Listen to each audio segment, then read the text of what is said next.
Your views on this Prince Harry stuff? He says that he wants his father and brother back. Well, isn't he just behaved like a toddler? But he's an adult, so there are consequences. Well, if he wants his father and brother back, he's going a very odd way about getting them, isn't he? As anyone watching this will know, if you fail in a relationship or a relationship breaks down, be it with a husband, a wife, brother, sister, girlfriend, boyfriend, the first thing that goes out is trust. And that's the big problem here. I don't think the royal family trust Harry at all. And they've had ample reason to feel rather worried about his pronouncements.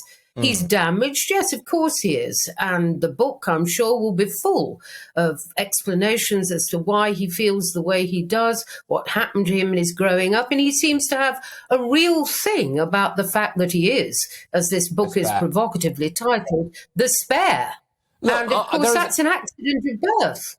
There's a lot. Yeah, it is an accident of birth. You're right. And there are children all around the African continent, people born into abject poverty, people in this country born into abject poverty, who I suspect will be very happy to be the quotes-unquote spare. Now, there are elements of Prince Harry's life that, of course, are desperately, desperately sad. I don't think it can have been easy growing up in the royal family in a lot of ways.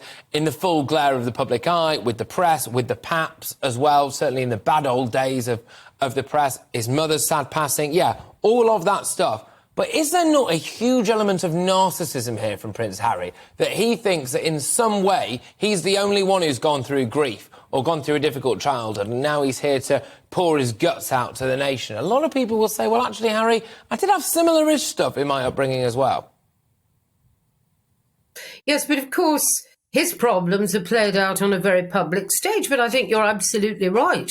And the danger for him going forward is the fact that the Globe is beginning to suffer a Sussex overdose, Sussex fatigue on a huge level. We've heard it. We do get it, Harry. You had a rough ride after the death of your mother.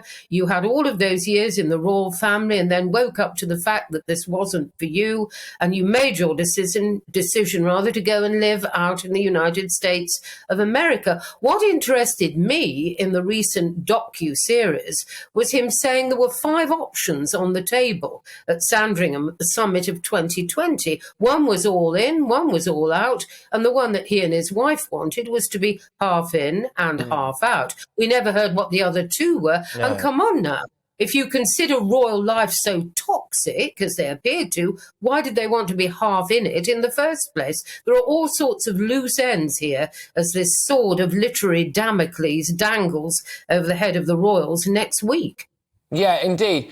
I am looking at Harry, though, and thinking that he is incredibly damaged and just wondering whether or not actually he needs a bit of help.